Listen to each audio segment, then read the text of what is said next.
బంగారం బ్యాంకులు ఇతర ప్రైవేటు సంస్థల్లో ఉన్న విడిపించి కొనబడును. కొమ్మూరి గోల్డ్ ఆంధ్ర మరియు తెలంగాణ. ప్రస్తుతానికి తీవ్ర వాయుగుండం కొనసాగుతూ మరో 6 గంటల్లో తుఫానుగా పుదుచ్చేరి దగ్గరలో తీరం దాటబోతున్నట్లు తుఫాను హెచ్చరికల కేంద్రం అధికారులు చెప్తున్నారు. దీనికి సంబంధించిన అప్డేట్ కూడా తెలుసుకుందాం. మనతో పాటు తుఫాను కేంద్రం అధికారి శ్రీనివాస్ గారు ఉన్నారు. ప్రస్తుతం ఈ డైరెక్షన్ ఎలా ఉంది, రేపటికి ఇది తీరం దాటుతున్న సమయంలో వాతావరణ పరిస్థితులు ఎట్లా ఉండబోతున్నాయి, ఏ జిల్లాలకు రెడ్ అలర్ట్ ఇస్తున్నారు, ఈ విషయాలు తెలుసుకుందాం. నైరుతి బంగాళాఖాతంలో ఉన్న తీవ్ర వాయుగుండం అది నెక్స్ట్ కమింగ్ 6 అవర్స్లో మరింతగా బలపడి అది తుఫాన్గా మారే అవకాశం ఉన్నట్టుగా ఫోర్కాస్ట్ ఇస్తున్నాం. ఇది నార్త్ వెస్ట్ డైరెక్షన్లో కంటిన్యూ అవుతూ రేపటి మధ్యాహ్నానికి నార్త్ తమిళనాడు పుదుచ్చేరి కోస్ట్ మధ్యలో ఉన్నటువంటి కరైకల్ మహాబలిపురంకి మధ్యలో పుదుచ్చేరికి దగ్గరలో సైక్లోనిక్ స్టామ్ అంటే తుఫాన్గా తీరాన్ని దాటే అవకాశం ఉన్నట్టుగా మనం ఫోర్కాస్ట్ ఇస్తున్నాం.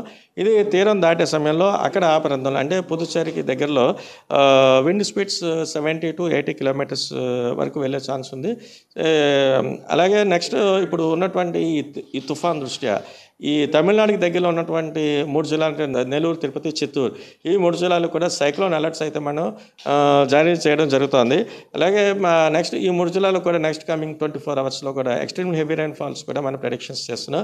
అలాగే అన్నమయ్య జిల్లాకి అయితే భారీ నుంచి భారీ వర్షపాతం, అలాగే వైఎస్ఆర్ జిల్లా అండ్ ప్రకాశం జిల్లాలకు అయితే 1-2 చోట్ల భారీ వర్షం నమోదే అవకాశం ఉన్నట్టుగా ఫోర్కాస్ట్ ఇస్తున్నాం. ఈ ట్రెండ్ నెక్స్ట్ డే కూడా అంటే రేపటి రోజుకి కూడా ఇది కంటిన్యూ అవకాశం ఉంది. అలాగే విండ్ స్పీడ్స్ చూసుకుంటే ఇటు దక్షిణ కోస్తాలను ఉత్తర ఆంధ్ర కోస్తాలో కూడా బలం ఎదురుగాలు అయితే కంటిన్యూ అవుతున్నాయి. దక్షిణ కోస్తాలు అయితే చూస్తే గంటకి 55 నుంచి 60 కిలోమీటర్ల వరకు వెళ్ళే ఛాన్స్ అవుతుంది. అంచేది ఎంటైర్ ఆంధ్రప్రదేశ్ కోస్టల్లో ఉన్నటువంటి మత్స్యకారులు అందరూ కూడా వేటకు వెళ్ళదని చెప్తున్నాం. అలాగే సీ రఫ్నెస్ కూడా రఫ్ నుంచి వేరే రఫ్ వరకు కూడా వెళ్ళే ఉంది ఛాన్సెస్ ఉన్నాయి. అలాగే నెక్స్ట్ పోర్ట్ సిగ్నల్స్ చూస్తే కృష్ణపట్నం వాడరేవులో అయితే 3వ నెంబర్ ప్రమాద హెచ్చరిక, మిగతా అదర్ మేజర్ సీ పోర్ట్స్ అన్ని చోట్ల కూడా 1వ నెంబర్ ప్రమాద హెచ్చరిక ఎగరవేసింది. సో రేపు మధ్యాహ్నానికల్లా పుదుచ్చేరి దగ్గరలో తీరం దాటిపోతుంది తుఫాను. ఈ సమయంలో గంటకు 70 నుంచి 80 కిలోమీటర్ల వేగంతో బలమైన ఈదురుగాలులు కూడా వీచే అవకాశం ఉంది. సో దీని ఎఫెక్ట్లోనే దక్షిణ ఉత్తర కోస్తాలో కూడా అక్కడక్కడ రెయిన్ ఫాల్ ఉంటుంది. ప్రజలు అప్రమత్తంగా ఉండాలి. మత్స్యకారులు ఎవరు కూడా సీపైకి వెళ్ళకూడదని కూడా వాతావరణ శాఖ హెచ్చరిస్తోంది. బంగాళాఖాతంలో ఉన్న తీవ్ర వాయుగుండం అది మరికొన్ని గంటలు అంటే నెక్స్ట్ కమింగ్ 6 అవర్స్లో అది తుఫాన్గా బలపడే అవకాశం ఉన్నట్టుగా అయితే మనం ఫోర్కాస్ట్ ఇస్తున్నాం. ఇది ప్రస్తుతం అయితే ఇప్పుడు నైరుతి బంగాళాఖాతంలో పుదుచ్చేరికి తూర్పు ఆగ్నేయంగా 340 కిలోమీటర్స్ దూరంలోను, చెన్నైకి ఆగ్నేయంగా 380 కిలోమీటర్స్ దూరంలోను తీవ్ర వాయుగుండంగా అయితే ఇది కేంద్రీకృతమైంది. ఇది క్రమేపీ నెక్స్ట్ 6 అవర్స్లో ఇది తుఫాన్గా మారి నార్త్ వెస్ట్ డైరెక్షన్లో వెళ్తూ రేపటి మధ్యాహ్నానికి it is likely to cross north Tamil Nadu Puducherry Coast లో ఉన్నటువంటి కరైకల్ అండ్ మహాబలిపురంకి మధ్యన పుదుచ్చేరికి దగ్గరలో తీరాన్ని తుఫాన్గా దాటే అవకాశం ఉన్నట్టుగా ఫోర్కాస్ట్ ఇస్తున్నాం. దాటే సమయంలో ఆ పుదుచ్చేరి ఆ ప్రాంతం దగ్గర విండ్ స్పీడ్స్ 70 నుంచి 80 కిలోమీటర్స్ వరకు వెళ్ళే అవకాశం ఉంది. అలాగే సమ్ టైమ్స్ అవి 90 కిలోమీటర్స్ వరకు వెళ్ళే అవకాశం ఉన్నట్టుగా అయితే మనం ఐఎండీ ద్వారా ఫోర్కాస్ట్ అయితే ఇస్తున్నాం.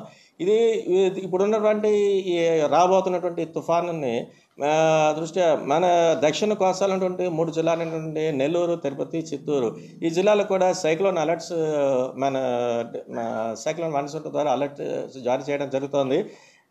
అలాగే ఇప్పుడు ఉన్నటువంటి సైక్లోన్ దృష్ట్యా నెక్స్ట్ కమింగ్ 24 అవర్స్లో వరకు చూసుకుంటే ఇటు దక్షిణ కోస్తాలో 1-2 చోట్ల ఎక్స్ట్రీమ్లీ హెవీ రైన్ఫాల్ అయితే మనం ప్రెడిక్షన్స్ చేస్తున్నాం.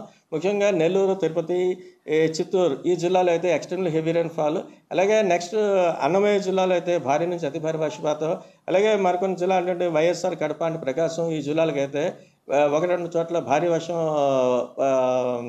రాగలదని మనం ఈ నెక్స్ట్ టైం 24 ఫోర్కాస్ట్ ఇస్తున్నాం. అలాగే నెక్స్ట్ సెకండ్ డే వరకు కూడా ఇది same trend is likely to continue. అంటే ఈ నెల్లూరు, తిరుపతి, చిత్తూరు అండ్ అన్నమయ్య జిల్లాకు కూడా అయితే ఎక్స్ట్రీమ్ హెవీ రైన్ఫాల్ సెకండ్ డేకి వచ్చే అవకాశం ఉంది. అలాగే నెక్స్ట్ భారీ నుంచి అతి భారీ వర్షపాతం అయితే వైఎస్ఆర్ కడప జిల్లా అండ్ ప్రకాశం ఈ జిల్లాలకు అయితే భారీ నుంచి అతి భారీ వర్షం సెకండ్ డేకి వరకు వచ్చే అవకాశం ఉన్నట్టుగా మనం ఫోర్కాస్ట్ ఇస్తున్నాం. ఇప్పుడు ఉన్నటువంటి ఈ తీవ్ర వాయుగుండం దృష్ట్యా మన దక్షిణ కోస్తా తీరవెంబడి చూసుకుంటే దక్షిణ కోస్తా తీరవెంబడి కానీ ఇటు ఉత్తర కోస్తా తీరవెంబడి కానీ బలమైన ఎదురుగాలు అయితే మాట కంటిన్యూ అవుతున్నాయి. అవి గంటకి 55 నుంచి 65 కిలోమీటర్స్ వరకు వెళ్ళే ఛాన్స్ అన్నట్టుగా రికార్డ్ చేస్తున్నాం. అలాగే ఇవి sometimes it may be gusting to 75 kilometres per hour also. అలాగే ఈ నేపథ్యంలో మొత్తం కంప్లీట్ కోస్ట్లో ఉన్నటువంటి మత్స్యకారులు ఎవరిని కూడా అన్నటి వరకు మనం చెప్తున్నట్టుగానే మళ్ళీ ఇంకొక అనదర్ 2 to 3 డేస్ వరకు కూడా వెళ్ళొద్దని మనం హెచ్చరికలు అయితే వేటకు వెళ్ళొద్దని చెప్తున్నాం. అలాగే ఇప్పుడు పోర్ట్ నౌకాశ్రయాలు చూసుకుంటే ఈ నెల్లూరు జిల్లాలో ఉన్న కృష్ణపట్నం వాటర్కి అయితే అక్కడ స్క్వేలీ వెదర్ ఎక్స్పీరియన్స్ అవకాశం ఉండడం చేత 3వ నెంబర్ ప్రమాద హెచ్చరిక ఎగరవేయాల్సిందిగా సంబంధ అధికారులకి ఇన్ఫర్మేషన్ ఇవ్వడం జరిగింది. అలాగే మిగతా అన్ని మేజర్ పోర్ట్స్లో కూడా 1వ నెంబర్ ప్రమాద హెచ్చరిక అయితే కంటిన్యూ అవుతుంది. అలాగే ఫ్లాష్ ఫ్లడ్ రిస్క్ కూడా కొన్ని జిల్లాలకు అయితే మన గైడెన్స్ అయితే ఇస్తున్నాం. ముఖ్యంగా నెల్లూరు, తిరుపతి, చిత్తూరు అండ్ అన్నమయ్య ఈ 4 జిల్లాలకు కూడా ఫ్లాష్ ఫ్లడ్ రిస్క్ కూడా ఉన్నట్టుగా మనం అయితే ఫోర్కాస్ట్ అయితే ఇస్తున్నాం. ఈ రైన్ఫాల్ యాక్టివిటీ ఒక 2 to 3 డేస్ వరకు కంటిన్యూ అయ్యే ఛాన్స్ అయితే ఉంది. ఇప్పుడు అది ప్రస్తుతం ఉన్నటువంటి వెదర్ అప్డేట్.